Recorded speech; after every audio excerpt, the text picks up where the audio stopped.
마른 불같이 시들은 나의 영혼 주님의 약속한 성령 간절히 기다리는 가을의 마른 땅에 단비를 내리시는 성령의 단비를 부어 새 생명 주옵소서.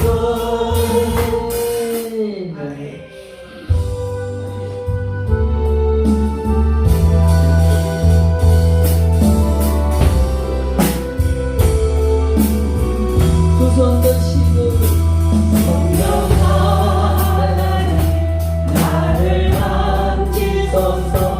상하고 깨어져 지친 나를 새롭게 하소서.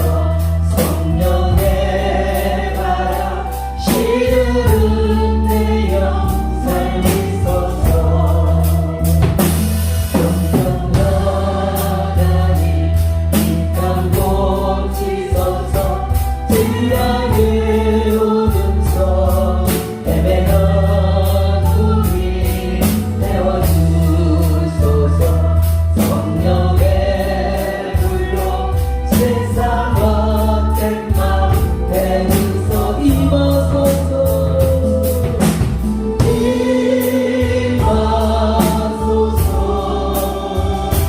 성령 하나님 주시오. 지금 이곳에 임하소서. 바람처럼 불처럼 성령이여 임하소서. 성령 하나님 나를 만지소서. 상하고 깨어져 지친 나를 새롭게 하소서. 성령의 바람 시들은 내 영 살리소서. 성령 하나님 이 땅 고치소서. 지하에 오는 성 헤매던 우리 내어주소서. 성령의 불로 세상 헛된 맘 대주소서. 손 던지고 임하소서.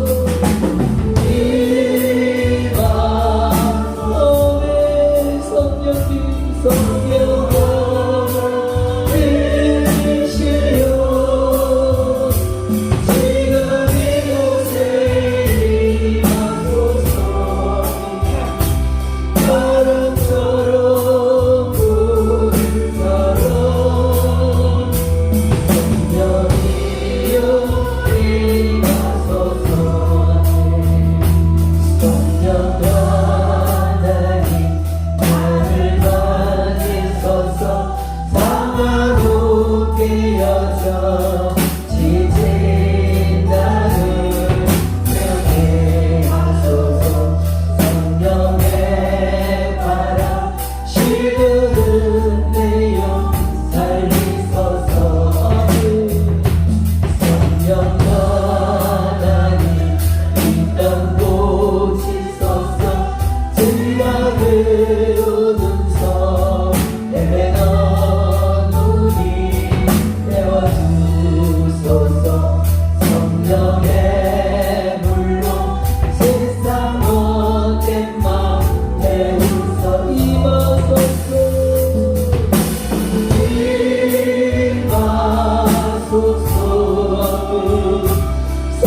상하고 깨어져 지친 나는 새롭게 여러분들 치료하실 때요 여러분들 만져주셔요 이 시간에 내 영 살리소서 성령으로니 성령 하나님 이 땅 고치소서 죄악의 어둠서 헤매던 우리 태워주소서 성령의 불로 세상 못된 맘 해무소 입어소서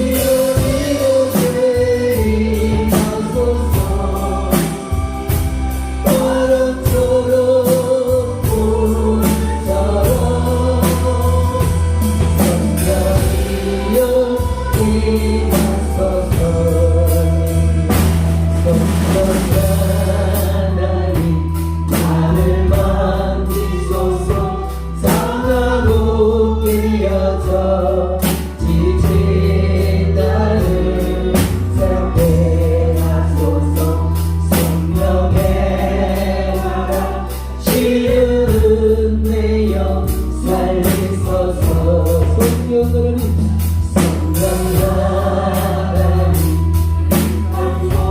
고치소서 죄악의 어둠서 헤매던 우리 태워주소서 성령의 불로 세상 못된 맘 깨우소서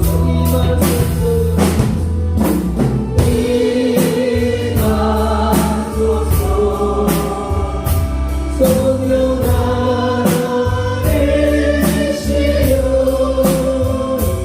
지금 이곳에 임하소서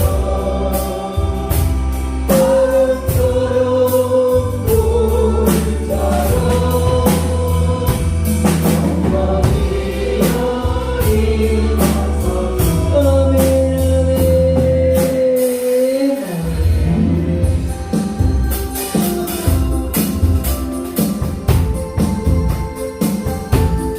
기쁘게 박수 치시면서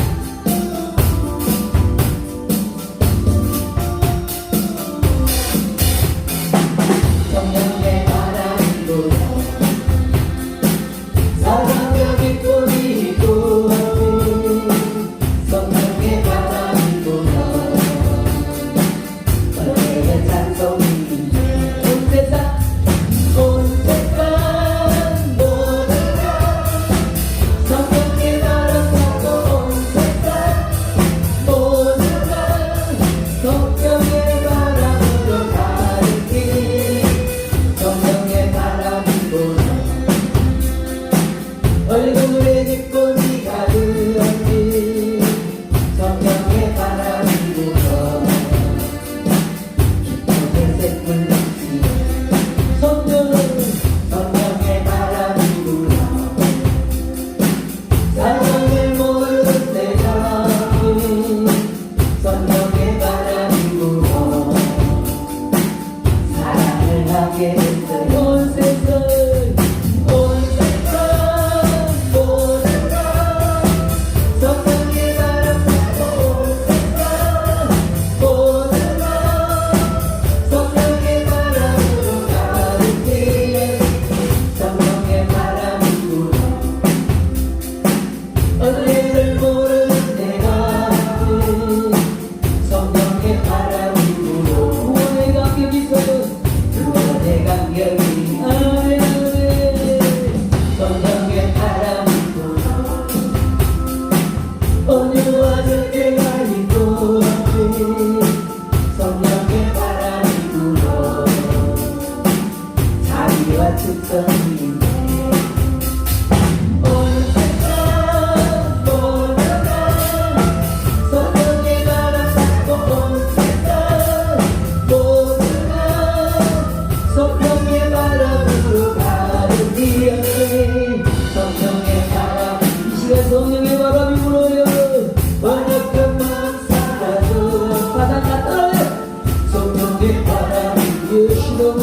손으로 기쁨의 찬송으로 동감 축복하신대요.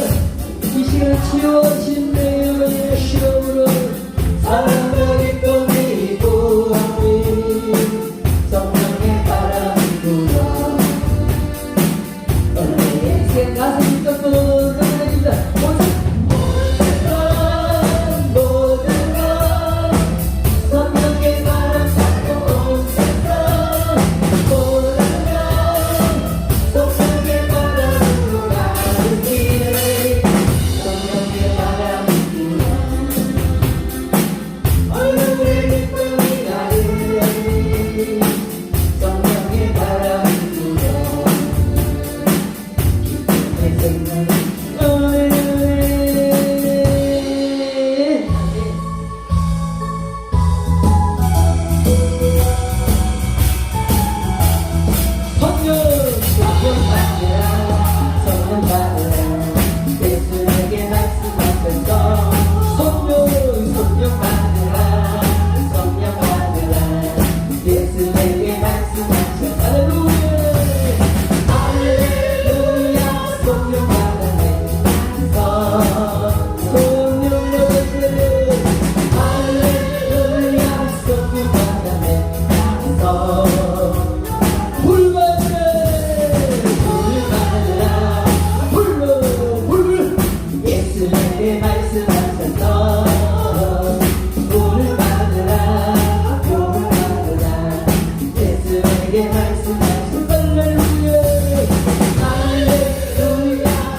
주님께서 울어서 응답하신대요. 응답하신대요. 끝이라고 예수님에게 치료하신대요.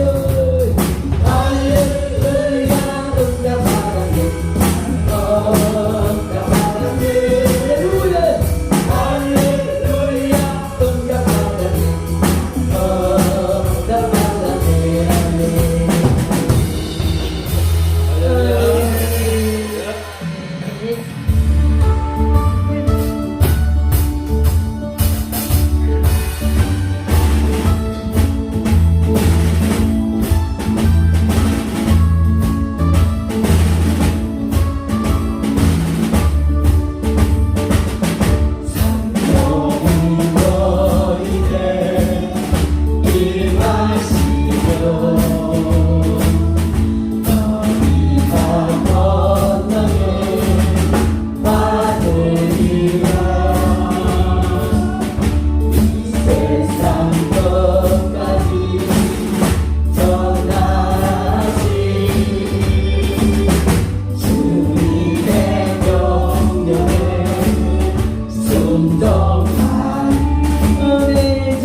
오소서 진리의 성령님 이 땅 흔들며 임하소서 거짓과 탐욕 죄악에 무너진 우리 성령께 하소서 오소서 은혜의 성령님 하늘 가르고 임하소서 거룩한 불꽃 하늘로서 임하사 떠오르게 하소서 주 영광 위에 공의 불길 타오르게 하소서 예수님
하소서. 오소서 은혜의 성령님 하늘 가르고 임하소서. 거룩한 불꽃 달로서 이것을 떠오르게 하소서. 주 영광 위에 구원의 불길 타오르게 하소서. 주의 말씀 이제 새롭게 하소서. 은혜의 강물 흐르게 하소서. 성령의 바람 이따가 불어와. 이도 읽은 주의 순결한 백성 주의 영광 위에 이제 일어나. 열날 여신이 유하며 행진하는 영광의로 나를 주소서.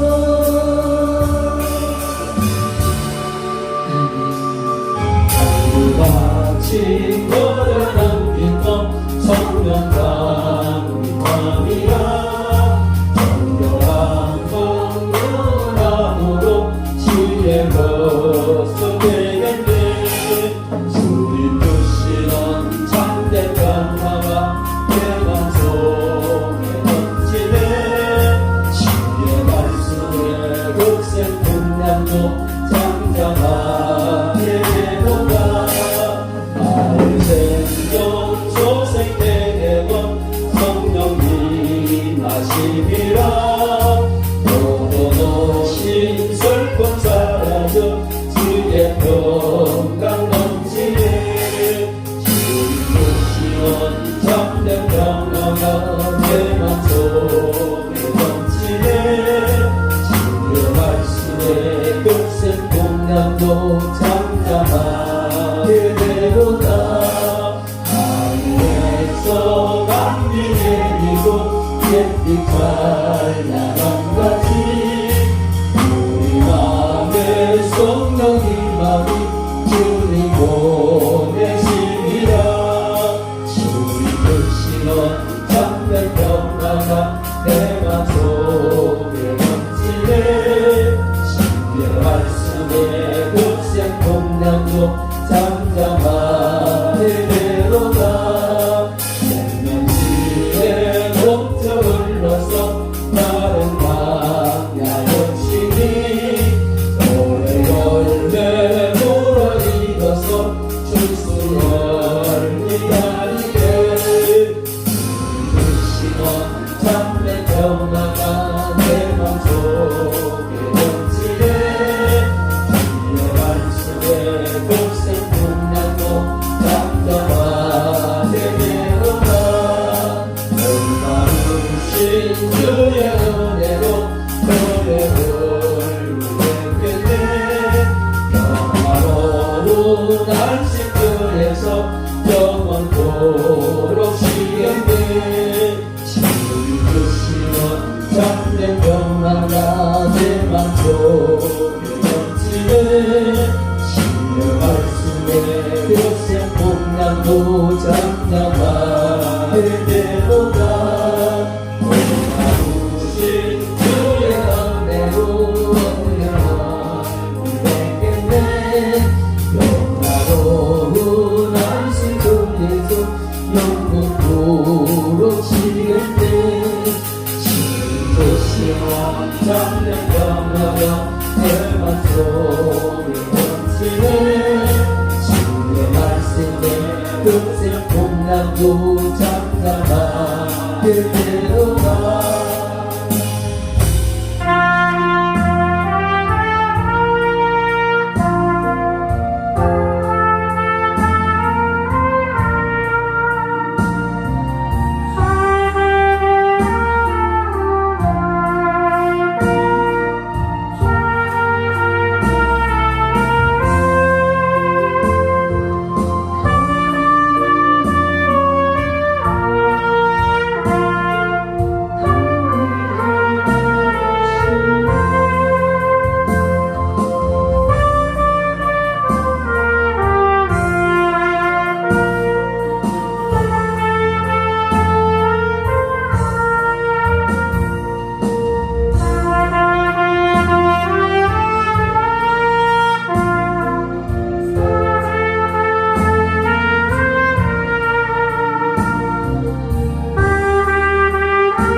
왕이신 예수여 오소서 찾아와서 다스리소서.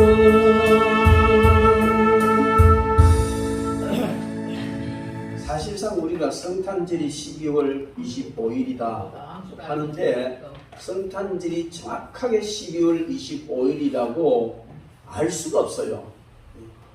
근데 여러 가지 정황을 생각해서 이제 그렇게 하고 성탄절과 연결시켜서 또 이렇게 절기들을 다 정했는데 그 절기를 따지면 지난 주일이 성령 강림절인데 여러 가지 모양으로 준비가 안 되고 제가 좀 더 기도하고 정말 성령 충만한 그런 절기가 되었으면 좋겠다 해서 이번 주간에 절기를 지키게 되었습니다.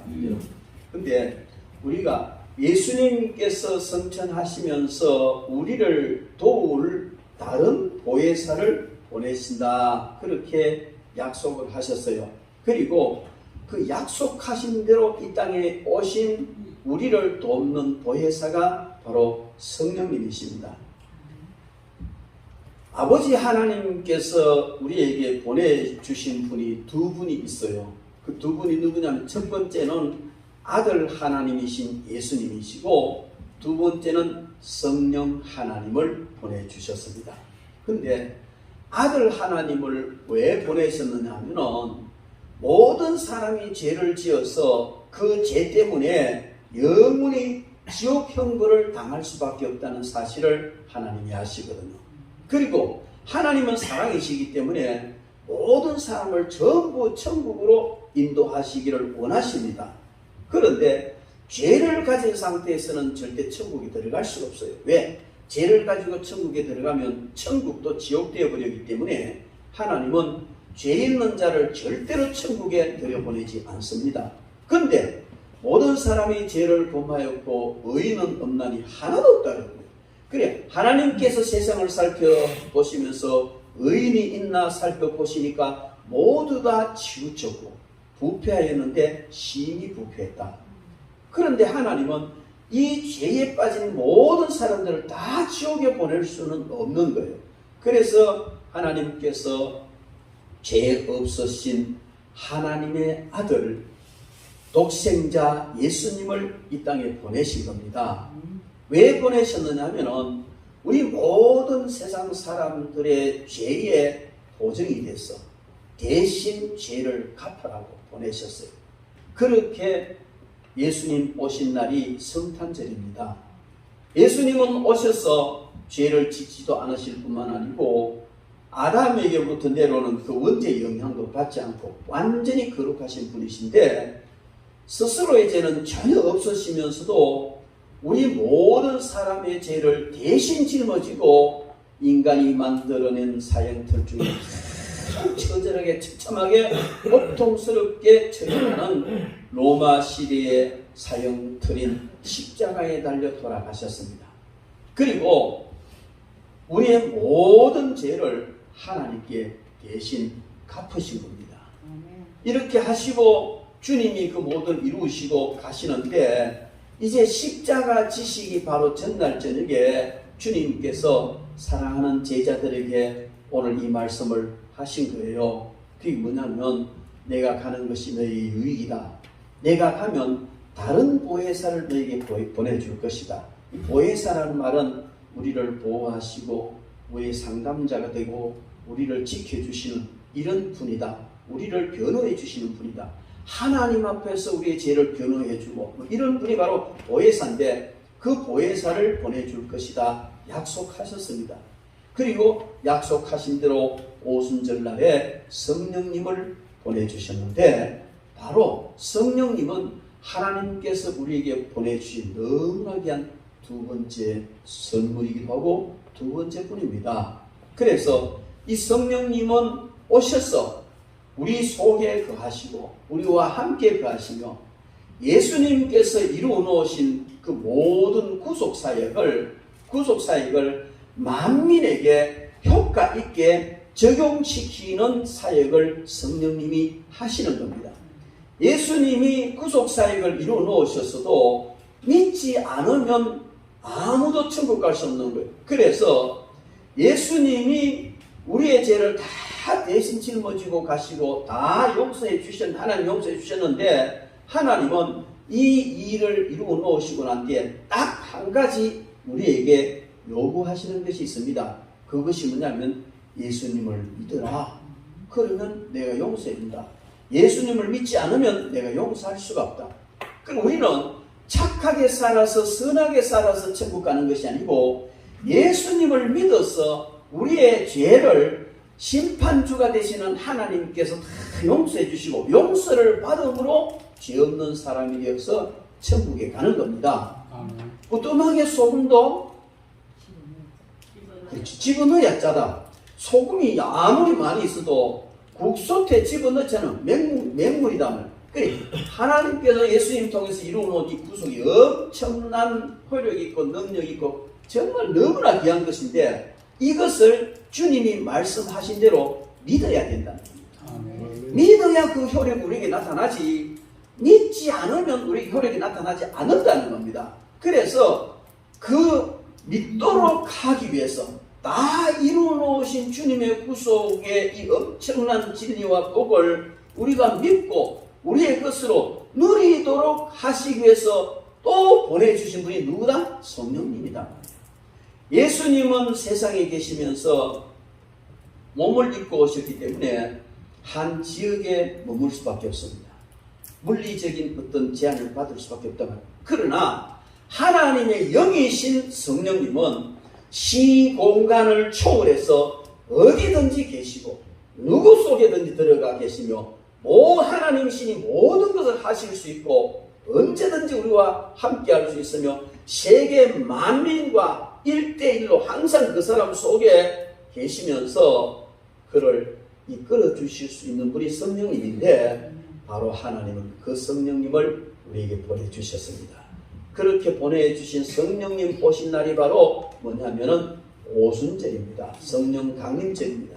그래서 성탄절은 제2위 하나님이 이 땅에 공식적으로 오신 날이고, 성령 강림절은 제3위 하나님께서 이 땅에 공식적으로 오신 날입니다. 그래서 우리가 성탄절을 지키는 것처럼 성령 강림절을 지키면서 하나님께 감사를 올려드리는 겁니다. 그렇다면 성령님께서 오신 것은 바로 예수님이 이루신 그 구속사역을 우리에게 적용시켜서 우리로 하여금 구원을 받고 또 우리가 세상에서 승리하고 성공하고 또 하늘나라에서 영원한 상급을 누리는 이 모든 일을 하도록 하시기 위한 것인데, 가장 핵심적인 것은 뭐냐면 주님이 이루신 구속을 우리에게 효과 있게 적용시키실 수 있도록 하기 위해서 성령님이 오신 겁니다. 그러나 그것뿐만 아니고 우리가 성경 전체를 통해서 보면 성령님께서 오신 것은 우리 삶의 전반적인 모든 면에서 해당되지 않는 것은 하나도 없을 정도로 광범위한 그런 목적을 가지고 오셨습니다. 그래서 우리는 오늘 이 말씀을 통해서 성령님을 보내신 목적이라는 제목으로 하나님의 말씀을 듣도록 하겠습니다. 여러분, 하나님께서 성령님을 보내신 가장 궁극적이고 대표적인 목적은 예수님이 이루어 놓으신 구속사역을 우리에게 적용시켜서 우리로 하여금 구원받고 하나님의 자녀가 되어 천국 가도록 하기 위한 것입니다만은, 성경 여러 곳을 통해서 보면 그 과정에서 그 일을 진행하는 그 과정에서 너무나 다양한 일을 해 주시기 위해서 오신 분이 바로 보혜사 성령님이십니다. 오늘 7절부터 9절 말씀에 보면은 7절부터 13절까지 말씀 우리 다시 한번 읽어봅시다. 시작. 그가 누굽니까? 성령님입니다. 그가 와서 같이 합독합니다. 죄에 대하여 의에 대하여 심판에 대하여 세상을 책망하시리라. 죄에 대하여라 하면 그들이 나를 믿지 아니하며 의에 대하여라 하면 내가 아버지께로 가니 너희가 다시 나를 보지 못하며 심판에 대하여라 하면 이 세상 임금이 심판을 받았습니다. 할렐루야. 거기까지 보겠습니다. 자, 그러면 오늘 본문 말씀에 성령님께서 오시는데 와서 죄에 대하여 의에 대하여 심판에 대하여 세상을 책망하신다. 그러니까 죄에 대하여 의에 대하여 또 심판에 대하여 세상을 책망하시기 위하여 하나님께서 성령님을 보내셨다. 그렇게 말씀하십니다. 보혜사 성령님은 예수님의 구속사역을 더욱 영화롭게 하고 더 온전하게 전파하기 위해서 오셨지만은, 그러나 세상에 대해서는 메시아 즉 예수 그리스도를 영접하지 않는 그런 자들에 대해서는 책망을 하시기 위해서 오셨다. 그래서 여러분, 이 전도와 성령님이 오신 역사는 항상 양면이 있습니다. 받아들이면 구원이고 축복이며 받아들이지 않고 거절하면 심판과 저주랍니다. 그래서 성령님 오셨는데 책망하신다, 이 말은 죄를 깨닫게 하고 잘못을 꾸짖는다는 말입니다. 사도행전 2장 36절 37절에 보면은 베드로가 많은 사람들을 향하여 설교했습니다. 성령이 충만한 베드로가 성령님에 의하여서 하나님의 말씀을 전할 때 거기에 나타난 현상은 형제들아 우리가 의하고, 그렇다면 우리는 어떻게 해야 되느냐? 어떻게 해야 되느냐? 강하게 말씀을 통하여 강하게 책망을 하시니까 그 책망을 받은 사람들이 그러면 우리는 어찌해야 되느냐? 그렇게 묻게 되는 거죠. 그럴 때 베드로가 뭐라 말씀하십니까? 회개하고 예수님을 믿어라. 그리하면 너희가 구원을 받을 것이다. 그렇습니다. 자기의 죄를 덮어놓고 인정도 하지 않고 계속해서 죄만 짓고 하나님을 인정하지 않는 이 사람들에게 성령님은 바로 저와 여러분들을 사용해서 그들에게 하나님의 말씀을 전하게 되고 그들은 책망을 받게 되며 그 결과 하나님이 원하시는 것은 그들이 회개하고 돌아오는 것을 원하시는 겁니다. 이 일을 위해서 하나님께서 하시는데 세상에 대해서 책망하는데 죄에 대해서 책망하는데 죄에 대하여라면 그들이 나를 믿지 않습니다. 그렇습니다. 믿지 않는 이 세상을 향하여 성령님은 강하게 책망을 하시는 겁니다. 그래서 그들이 잘못됐다는 것을 드러내고 그들이 양심의 가책을 받고 돌이키게 하는 겁니다. 그런데 이 책망을 받고도 끝까지 돌이키지 않는 사람들이 너무 많습니다. 우리가 뉴스를 통해서도 보고 드라마를 통해서도 보고 많이 보잖아요. 왜냐하면 하나님을 믿지 않는 사람인데도 나쁜 짓을 계속하면 그 나쁜 짓을 계속할 수 있는 것이 아니고 어느 시점에 가서는 양심의 가책을 느껴요. 양심의 가책을 심히 느끼고 회개하고 돌이키는 경우도 있고 그렇지 않으면 스스로 목숨을 끊는 그런 경우도 있잖아요. 왜 그럴까요? 누가 그렇게 했을까요? 성령께서 그들의 양심에 이 그들의 마음에 양심을 통해서 심하게 꾸짖으니까 그들이 견디지 못하고 자기들도 하는 겁니다. 여러분, 그래서 그때에 성령께서 꾸짖으실 때는 회개하고 주님께로 돌아와야 되는 거예요.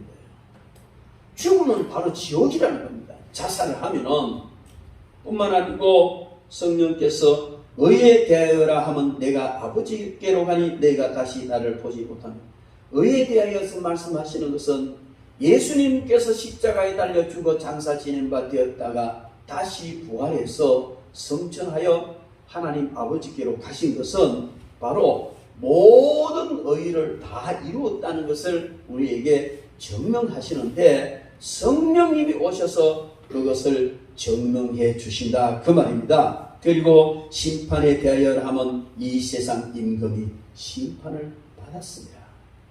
성령께서 오셔서요 세상 임금들을 심판하는데 여러분 한 가지 물어보고 싶은데요. 세상에서 가장 높은 신이 누굽니까? 예? 가장 높은 신이 누구냐고요? 하나님. 당연히 하나님이죠. 불교를 믿는 사람은 부처가 가장 높다 할 것이고 이슬람은 마음의 시체가 높다 할 것이고, 유교야 뭐 종교도 아니고 하나의 윤리지만은 그래도 종교가 되어버렸어요. 유교를 믿는 종교화된 것이 이제 제사, 조상 숭배하는 거 아닙니까? 조상이 신이다 하잖아요. 유교를 믿는 사람은 공자나 뭐 조상이 최고로 중요한 신이다 하겠지요. 그러나 무당이나 잡신을 섬기는 사람은 자기가 섬기는 그 잡신이 최고로 말하겠죠. 여러분, 그러나 이것은 영적인 문제입니다. 가장 높은 신은 하나님이십니다. 무당들도요, 지가 하다가 안 되면 예수님이 돼야 된다니. 이래 이야기해요. 우리 대구에 있을 때 무당들이 많이 왔어요. 많이 와가지고 박목사한테 기도받고는 그냥 뿅 가가지고 막, 나도 이거 하고 싶다. 그걸 그때처럼 같이 가자. 이 사회 가면 잘 하자. 아니, 그지는 못한다. 왜? 밥을 먹고 살아야 되니까. 후닥거리 하나 화분 하면 500만 원, 뭐 1000만 원 더 받으니까 이 목구멍이 포도청이라서 아니 못한다. 돈 좀 더 버리고 하겠다. 그리고 저 딸들을 전부 다 교회에 보내더라. 그 큰딸이 교회 왔는데 와가지고 예수를 믿고 난 뒤에 목사님 이거 어떻게 해야 될지 모르겠습니다. 그러면 뭐 할까? 자기 집에 이제 지금까지 이제 섬기는 게 돼. 그 신방을 가니까 그 탱화 있잖아요. 탱화 그거로 그랬대요. 그러면 별걸 다 그러나. 그래서 성화 액자를 하나 사가 걸어주고 다 떼어가지고 다 처분을 버려버렸어요. 근데 그 다음 주일날 교회 왔는데 뭐 보따리를 띵띵띵한 회색 보따리 하나 들고 왔어. 그래 이게 뭐냐가 이거를 처리를 못하겠다는 거예요. 보니까 목탁도 들었고 세상에 나 평신도에 목탁책을 처음 봤어요. 목탁도 들었고 불경책도 별걸 다 그 안에 뭡니까 염적하는 게 별게 다 들었는 거야. 겁이 나서 처리 못해. 알아. 그래서 저 거목강매를 좀 불러 태하게 내드리고 있습니다. 얼마나 행복해하는지 몰라요. 그 동생도요, 너무 어리고, 그 작은 딸이 너무 그런데 예수 믿고 너무너무 행복해하는 거예요.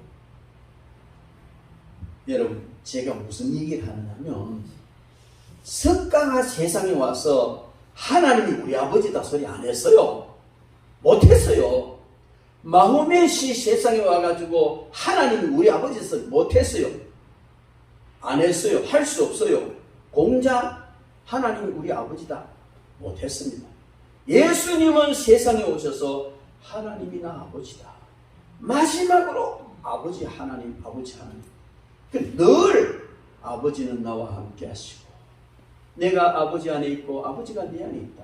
제자들이 하나님 보여달라고 할 때 야야 네가 나를 봤는데 왜 하나님 보여달라느냐. 나를 본 자는 바로 하나님, 나를 본 자는 아버지를 본 자다. 아멘.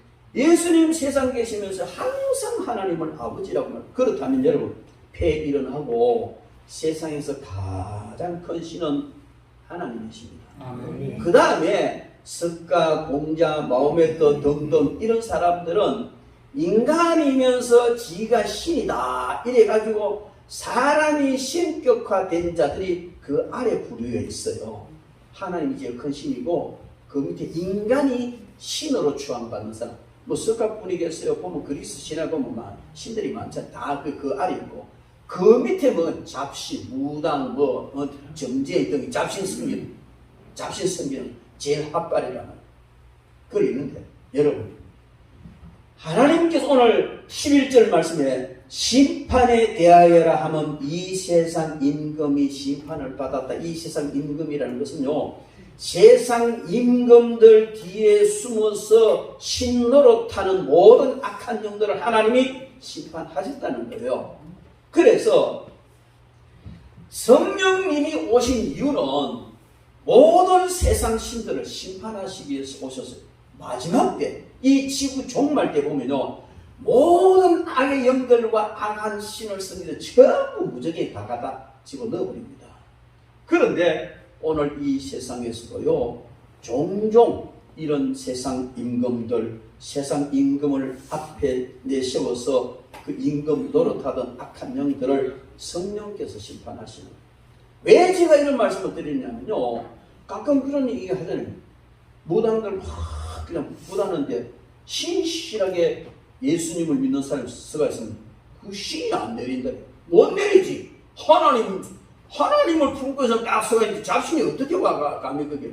그래서 이 중에 누가 예수 믿는 사람에서 좀 가주세요. 그렇게 말하는 경우도 있어요. 그러면 가줘야지. 그거 버티고 있으면 남의 장사 다 망치잖아요. 안 한다고 안 하겠어요. 어차피 할 거 그냥 장사의 목표를 좀 비켜주는 것도 그게 사랑이단 말이에요. 어쨌든 그래서 가장 큰 신은 누구다? 성령님이다. 가장 큰 신이 하나님이시고 그 하나님의 신이신 성령님이 영으로 우리에게 오셔서 우리 속에 거하신단 말이에요. 우리와 함께 거하신단 말이에요. 그러니까 가장 큰 신이신 하나님의 영이신 성령님이 늘 우리와 함께 하신다는 이 사실은요, 얼마나 놀라운 일인지 모릅니다. 오순절이 뭡니까? 바로 그 하나님의 신이신 성령님이 이 땅에 공식적으로 오신 날입니다. 왜 공식적으로 오셨느냐? 예수님이 이루어놓으신 구속을 우리에게 적용시켜서 우리가 하나님의 자녀 되고 천국 백성 되게 해주시기 위해서 오셨고, 또 세상의 모든 악을 행하는 자들을 그냥 심판해서 그들이 바르게 서도록 하기 위해서 오셨고, 뿐만 아니고 또 이 모든 왕들, 특별한 사람을 앞세워서 신노릇하던 이 모든 악한 영들을 하나님이 심판하시기 위해서 오셨는데, 그분이 누구냐면 바로 저와 여러분 속에 있는 성령 하나님이십니다. 할렐루야. 그러므로 우리는요, 너무너무 감사하잖아요. 성령님을 모시고 산다는 게 너무 감사하고, 그래서 제가 늘 하는 얘기가 뭐냐면 성령 강림절은 가장 귀한 절기가 되어야 된다. 성령 강림절이 가장 복된 절기다. 늘 그렇게 제가 말씀을 드립니다. 그러므로 여러분, 우리는 세상 살면서 당당할 수가 있습니다. 왜? 여러분 속에 누가 계시지요? 성령 하나님이 계시잖아요. 그 어떤 것도 두려워할 필요가 없습니다. 예수 안 믿는 사람들은요, 이사 가는 것도 날 잡아 가야 돼요. 되게 뭣도 제대로 못 쳐. 왜? 그 신이 막 성질낼까 싶어서. 영도에 어떤 전국적으로 유명한 그 점쟁이가 있어요. 무당이 있었어요. 여러분, 지난번에 다니엘 기도할 때 그 무당이 나와서 간증했잖아요. 만민들 보는 간증인데 너무 진짜 뛰어나서 얼마나 뛰어났던지 전국적으로 쓰임받는 사람인데 너무 괴로워. 뭔가 자기 마음대로 할 수가 없다는 거예요. 딱 신에게 붙잡혀가지고 그 신을 거역하면 아파 죽는 거예요. 병원에 가면 아무 병이 안 나타나. 그 신병이라는 거예요. 그래, 이 잡신한테 붙들리니까 잡신 말 안 들으면 막 세상 걸 막 조시는 거야. 네가 왜 내 말 안 듣노? 그러니까 죽을 고생을 하고 그러다가 우연히 전도를 받아가 교회에 가가지고 예수를 믿게 됐는데요. 예수님을 믿고 나니까 그냥 성령님이 임해가지고 악한 영이 떠나가 버리니까 그렇게 평안할 수가 없는 거예요. 너무너무 좋은 거예요. 그러면 다니면서 그냥 감정하고 다니니까 돈벌이는 끝났지. 돈벌이가 문제가 아니라 신병 때문에 죽을 고생을 하고 그게 대물림까지 된다니까요. 자식이니까 저주가 내려가요. 여러분, 이런 모든 악의 세력들을 심판하시기 위하여 성령님 보내주시고 성령님을 맞이한 사람들에게는 이런 평강을 주시는 줄 믿습니다. 여러분들에게 이런 놀라운 은혜와 평강이 있을 줄 믿습니다. 그리고 또 오늘 13절 말씀에 보면 그러나 진리의 성령이 오시면 그가 너희를 모든 진리 가운데로 인도하시리니 그가 스스로 말하지 않고 오직 들은 것을 말하며 장래일을 너희에게 알리시리라. 성령님은 진리의 영이신데 성령님이 오시면 우리를 진리 가운데로 인도하. 이 진리 가운데로 인도하는 말은요, 진리 가운데 깊숙이 우리를 이끌어 주신다는 말이에요. 여러분, 성령의 충만함을 받고 성령님의 인도를 받으면 우리가 진리 가운데로 들어갑니다. 그런데 이 말씀은 성령님에 의하여서 우리가 진리를 깨닫게 된다, 그 말입니다. 이것은 바로 뭘 말하냐면 그 진리를 뚫고 더 깊이 들어간다는 의미인데, 성령님을 의지하면 우리가 아는 이 진리가 점점 더 깊이 된다는 거예요. 제가요 한평생 목회했는데 성경을 얼마나 읽었겠어요, 그죠? 근데 그렇게 성경을 많이 읽었는데도 지금 읽으면 이런 내용이 있었나? 이런 게 보인단 말이에요. 다 같은 성경인데 많이 읽었는데 이 내용이 있었나 싶을 정도 이게 보여요. 그게 뭔지 아세요? 보통 때는 안 깨달아졌는데 진리의 영이신 성령께서 깨닫게 해주시니까 더 깊은 진리를 깨닫게 된다는 거예요. 성령님은 오셔서 우리를 진리 가운데로 인도하시는데 여러분을 진리 가운데로 인도하십니다. 하나님의 말씀을 들을 때도 더 깊은 가운데로, 하나님의 말씀을 읽을 때도 더 깊은 가운데로, 하나님의 말씀을 배울 때도 더 깊은 가운데로 인도하십니다. 성령님의 인도를 받지 않을 때는요, 목사님 설교가 와 그래 깁니까? 대충 하고 말지 25분 넘어가면 죄 짓는 기분이 이게 삼서 지옥 올라간다고. 그럼 막 설교 시간에 25분 넘어가면 막 시계 봤다가 화장실 갔다가 저 뒤에서 난리나. 그런다고 내가 뭐 설교를 간단하게 줄이겠습니까? 저는 지대로 설치고 일어나고 나는 할 말 다 해야 되는데 왜? 성령님이 하게 하시니까. 근데 이런 사람이요 성령의 충만을 받고 은혜를 받아 놓으면요 막 열애 가지고 시간 가지고 목사님 설교하지 않습니까? 일한다니까요. 왜? 성령께서 진리의 영이신 성령님을 다 받으면요 제대로 받으면 말씀이 꿀과 같고 속이 꿀같이 달고 그 말씀이 내 삶 속에 들어오고 내가 성경을 읽은 것이 아니고 성경이 나를 읽어가지고 옛날에는 내가 성경을 읽어가지고 막 쪼개고 분석하고 생 난리지기 가지고 지소리 지키는데 이제 성령께서 깊이 진리로 인도하시니까 내가 성령에게 읽히는 거예요. 야 이놈아 니 이거 잘못이잖아. 너희들아 힘내라. 성령께서 내 삶을 읽어가지고 말씀을 주시니까 더 깊은 진리 안으로 들어가는데 오신 성령님은 바로 우리를 그렇게 인도해 주신다고 말씀하십니다. 뿐만 아니고 우리와 영원토록 함께 하시기 위해서 성령님을 보내셨습니다. 요한복음 14장 16절 17절 말씀에 보면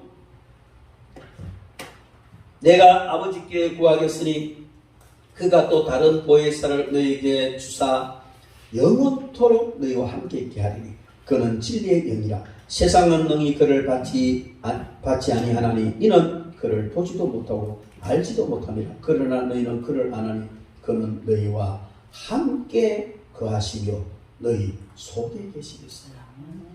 여러분 성령님이 오신 목적은 우리와 함께 하도록 하시기 위해서 오신 거예요. 그래서 보혜사라는 의미가 보혜사, 변호자, 또 변론자, 보호자. 그 성령님이 오신 하나님께서 성령님을 보내신 목적은 바로 우리와 함께 있게 하기 위해서 오셨고 우리 속에 가면서 우리가 영원토록 함께 있도록 해주시기 위해서 오셨다는 겁니다. 그럼 여러분 성령님이 어떤 분입니까?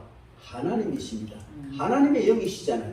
그러면 하나님이시고 하나님의 영이시기 때문에 하나님이 가지신 그 모든 지혜와 능력과 통찰력과 모든 걸 다 가지고 계신단 말이에요. 그런 성령님이 우리와 함께 하신다면 뭐가 걱정이 됩니까? 걱정하겠습니까? 없어요. 그런데 오신 성령님을 우리가 받아들이고 함께한 성령님을 의지한다면 우리는 두려울 것이 없습니다. 여러분 해결해야 될 문제가 있습니까? 혹시 해결받아야 될 문제가 있어요? 많죠. 저도 있는데 많죠. 그러면 성령님을 의지하십시오. 함께 하신 성령님을 의지하십시오. 그분이 해결하십니다. 믿음이 없어서 못 맡겨서 해결을 못 받지. 맡기면 됩니다. 어떤 선교사님이 초기에 오셔가지고 그 이상하게 생긴 차를 갖고 와 차를 가지고 시골로 가는 거예요.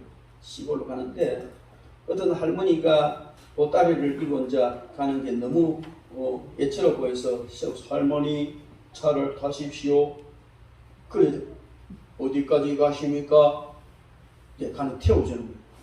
근데 한참 가다가 눈밀어가 보니까 이 할머니가 보따리 끼고 있는 거예요. 할머니 보따리 내려놓으십시오. 그 할머니 아이고 선교사 양반 차 타주는 것만도 고마운데 옷다리까지 못한다는 거야.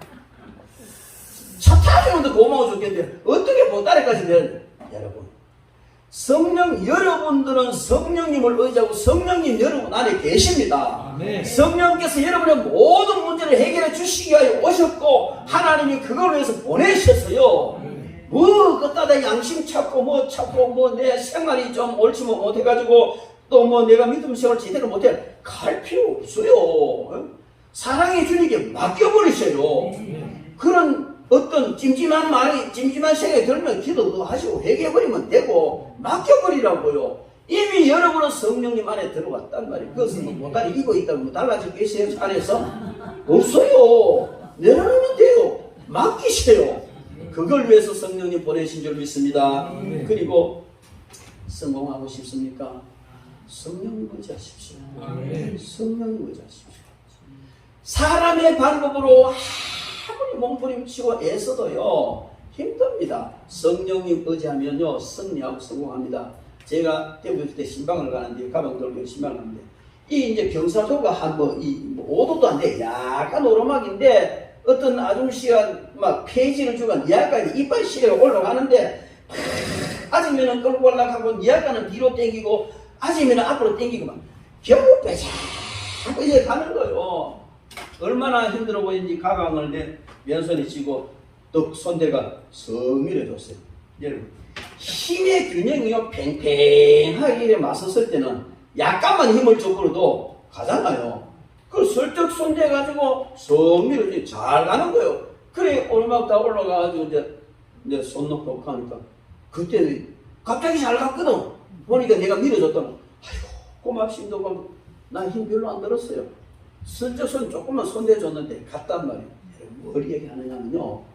우리가 세상 살아가면서 내 힘으로 뭘 해보려고 온갖 방법 다 동원하고 이것저것 돌림맞고 별짓 다 하고 막 별짓 하고 애를 쓰는데 그게 뭔지 아세요? 세상 체력과 나의 노력이 팽팽하게 땡기지는 이럴 때에 성령 하나님이 슬쩍 손 한번 대도 해결되는 줄 믿습니다. 성공하는 줄 믿습니다.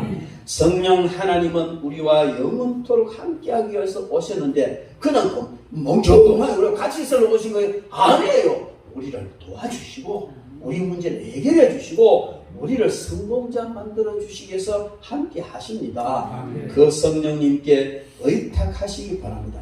맡기세요. 맡기세요.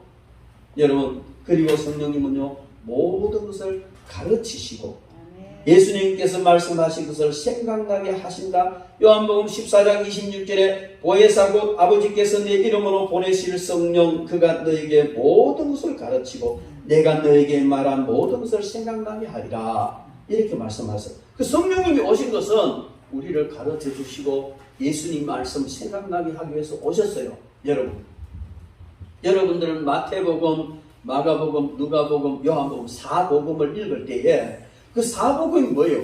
예수님이 행하신 일을 그대로 제자들이 낱낱이 기록해 놓은 것이 사복음인데 그거 읽어보세요. 그러면 제자들이요 마태복음 마태라는 제자가 예수님 따라다니면서 신문기자가 그냥 따라다니면 적듯이 이렇게 적은 것처럼 보이잖아요. 누가복음 누가라는 제자가 예수님 따라다니면서 적은 것이 보이잖아요. 근데 역사적으로 보면요 예수님께서 성천하신 지 30년 뒤에 기록한 거예요. 그게 네? 보통 30년, 40년 뒤에 기록한 그 내용이 어떻게 현장에서 보고 기록한 것처럼 똑같이 그렇게 기록했느냐? 그게 바로 요한복음 14장 26절에 보혜사 곧 아버지께서 내 이름으로 보내실 성령 그가 너에게 모든 것을 가르치고 내가 너에게 말한 모든 것을 생각나게 하리라. 예수님께서 말씀하시고 같이 다니면서 꽃 봐라, 새 봐라, 물 건너가자 이러면서 살면서 진리를 가르친 것은 끝났어요. 그리고는 예수님 성천하셨어요. 그런데 제자들도 들은 그걸 그대로 생각나는 대로 전했단 말이에요. 전하고 가르치고 했어요.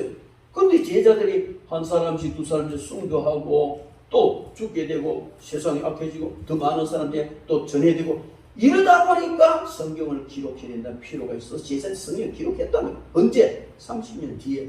그런데 마치 현장에서 보고 기록한 것처럼 이렇게 되어 있는 이유는 뭐냐? 성령 하나님이 깨닫게 하시고 생각나게 하셨기 때문에, 정확하게 생각나게 하시기 때문에 이렇게 된. 그렇다면 오늘 저와 여러분들이 성령 강림제를 통해서 성령께서 우리 속에 계시고 우리와 함께 계신다면요, 읽었던 말씀이 생각나고 들었던 말씀이 생각나고 깨닫게 하고 그렇게 되는 줄 믿습니다. 내 마음대로 살고 내 마음대로 헛짓하다가 어느 날 갑자기 읽은 말씀이 그냥 깨달아지니까 회개하고 돌아온 거예요. 어거스틴도 그랬고 바울도 그랬고 많은 위대한 성인들이 다 하나님, 성령께서 하나님의 말씀을 깨닫게 해주시니까 뒤집어져서 인생이 변하고 탕자가 성자가 되고 이런 역사가 일어났습니다. 성령께서 하시는 일이 바로 그러한 일이라는, 누구에게? 바로 저와 여러분들에게 그렇게 하는 줄 믿습니다. 하나님의 자녀된 것을 확신 가지고 살도록 하기 위해서 오셨습니다. 로마서 8장 15절 16절 말씀에 보면 너희는 다시 무서워하는 종의 영을 받지 아니하고 양자의 영을 받았으므로 우리가 아빠 아버지라고 부르짖느니라. 성령이 친히 우리의 영과 더불어 우리가 하나님의 자녀인 것을 증언하느니라. 그래서 성령님 오신 것은요, 우리가 하나님의 자녀라는 걸 증언해 주는데, 하나님의 자녀라는 것을 증언하는 것에서 끝나는 것이 아니고 아빠 부르게 한다는 거예요. 많은 사람들이요, 하나님을 향하여 아버지라고 부르는 것을 참 잘 못해요. 왜? 하나님은 두려운 심판주고 참 능력이 나를 사랑하시는 건 알겠는데 나의 아버지가 되느냐 하는 것은 확신이 잘 없는 것 같아. 여러분, 하나님은 여러분의 아버지십니다. 아멘. 믿으십니까? 아멘. 그러면 하나님은 우리 아버지라는 여기에 머물러서 안 된다는 거예요. 그럼 어떻게? 아빠 이렇게 불러야 된다. 아빠. 그 아버지라고 부르는 거하고 아빠라고 부르는 거 틀려요. 그러잖아요. 애들이요, 요만할 때는 아빠 따른다니 좀 그러면 아버지께서 그 아빠 할 때는 정말 더 치밀한데 아버지께서는 뭔가 있는 것 같잖아요. 관계는 똑같아. 아버지와 자녀 관계 똑같지만 뭔가 친밀감이 떨어지는 것 같잖아요. 우리는 하나님을 아빠라고 부르게 된다. 누가? 성령께서 그렇게 하신다는 겁니다.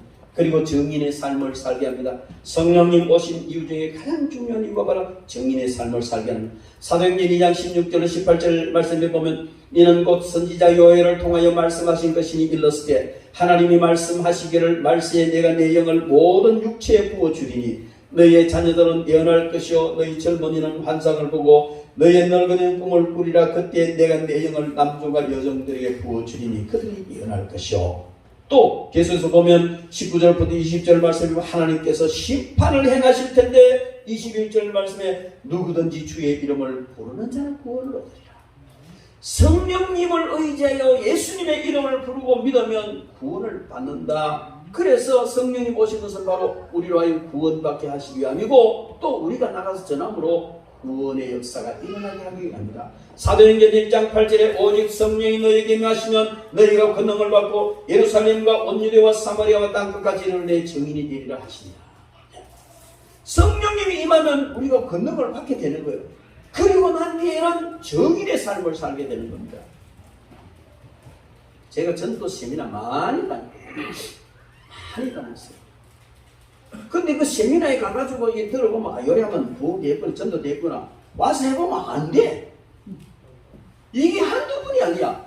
계속해서 고민을 하면서 연구 분석을 했는데 결과가 뭐냐면 이 방법, 테크닉, 기술만 가르쳤다는 거예요. 그래서 전도 세미나에서는요 그냥 찬송하고 동심기도 하고 막 하늘에서 성령의 불의 역사가 떨어지고 이렇게 돼야 되는 거예요. 근데 이거 하는 가장 중요한 속 빼놓고 이렇게 하면 됩니다. 이렇게 말하면 됩니다. 저는 백날 해놔봐야 와가 하면 안 돼. 왜? 사도행전 1장 8절에 오직 성령이 너에게 임하시면 너희가 권능을 받고 전도자가 된다. 그래, 성령도 안 임하시고 권능도 못 받았는데 뒤돌려가지고 전도를 갑시다. 전도 지שו가 내보내니까 막 교회 오기 싫은 거야. 쪽팔려 막 이래야 오기 싫은 거야. 왜? 먼저 우리는 성령 충만 받아야 돼. 아멘. 성령님이 오신 이유는 바로 우리로 하여금 정인되게 하게 하여 오신 겁니다. 그리고 성령님이 오신 것은 그리스도의 몸을 세우기 위해서 오셨습니다. 고린도서 12장 7절부터 쭉 읽어보면 은사에 대해서 얘기하는데 그것을 뭘로 비유해요?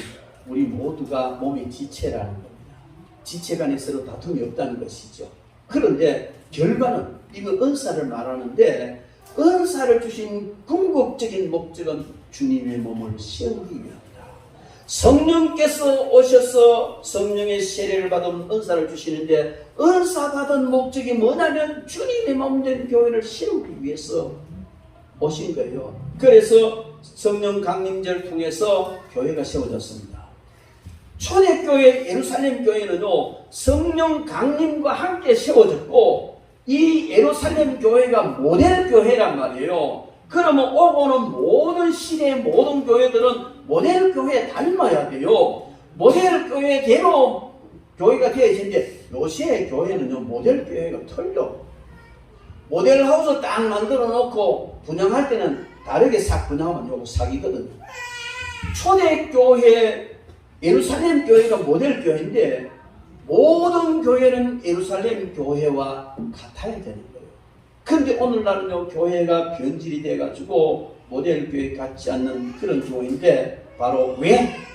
정말 성령님을 의지해서 주님의 몸된 교회를 세우지 않기 때문에 그렇다는 겁니다. 그리고 성령님 오신 것은 하나님의 법, 이 율례를 자원하여 지켜 행할 수 있도록 해 오셨습니다. 로마서 8장 3절 4절에 보면 율법이 육신으로 말미암아 연약하여 할 수 없는 그것을 하나님은 하시나니 곧 죄로 말미암아 자기 아들의 죄 있는 육신의 모양으로 보내요. 육신의 죄를 정하사 육신을 따르고 그 영을 따라 행하는 우리에게 율법의 요구가 이루어집니다. 성령님을 따라가면 율법의 요구가 우리에게 이루어진다는 겁니다. 성령님 오신 것은 우리가 율법을 다 지킬 수 없지만 율법이 요구하는 그것을 우리가 행할 수 있는 능력을 주신다는 거예요. 그래 얼마나 우리가 당당하게 신앙생활을 할 수가 있겠습니까? 마지막으로 성령님 오신 것은 바로 성령의 열매를 맺게 하기 위해서 오셨어요. 갈라디아서 5장 22절 23절 말씀에 보면 오직 성령의 열매는 사랑과 희락과 화평과 오래 참음과 자비와 양성과 충성과 온유와 절제니 이 같은 것을 금지할 법이 없다. 여러분 성령께서 오셔서 우리를 통하여 사역을 하시고 난 뒤에 가장 하나님이 원하시는 것은 성령의 열매를 맺어야 된다는 겁니다. 성령의 열매가 뭡니까? 사랑입니다. 희락입니다. 화평입니다. 인내입니다. 자비입니다. 양성, 충성, 온유, 절제입니다. 그럼 이게 다 성령의 열매입니까? 아니에요. 성령께서 역사하셔서 맺어지는 사랑이 성령의 열매입니다. 성령께서 역사하시지 않은 조국들끼리 저끼리 사랑 얼마나 잘하는지 모릅니다. 이 사람 내 친구도 사랑해요. 그 사랑이 성령의 열매입니까? 아니에요. 성령님이 역사하셔서 맺어지는 사랑이 성령의 열매란 말이에요. 우차살 같은 거 보면 TV 보면 배꼽 잡잖아요. 그냥. 뭡니까? 희락이에요. 그 희락이 성령의 열매입니까? 아니에요. 성령께서 역사하시므로부터 마음에 기쁨이 넘쳐 흐르는 것이 성령의 열매입니다. 그래서 이 성령의 9가지 열매는 성령님이 역사하셔서 나타나는 것, 이것이 참된 성령의 열매고 우리는 그런 성령의 열매를 맺어야 될 줄 믿습니다.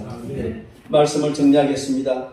우리는 하나님이신 성령님이 친히 오셔서 우리와 함께 하시며 우리를 도와십니다.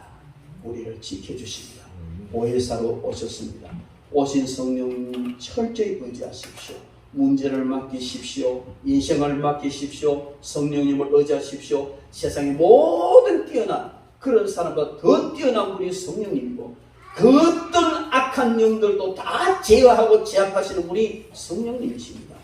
그 어떤 것보다도 가장 능력 있고 훌륭한 분이 성령님이십니다. 이분이 저와 여러분들과 함께 하시려고 오순절 성령 강림절에 오셨습니다. 그리고 떠나가지 아니하시고 우리와 영원토록 함께 하십니다. 그분께 순종하고 그분과 함께하고 그분에게 모든 의탁하고 승리하고 성공하는 그런 저와 여러분 되기를 주님의 이름으로 축원합니다. 기도하겠습니다.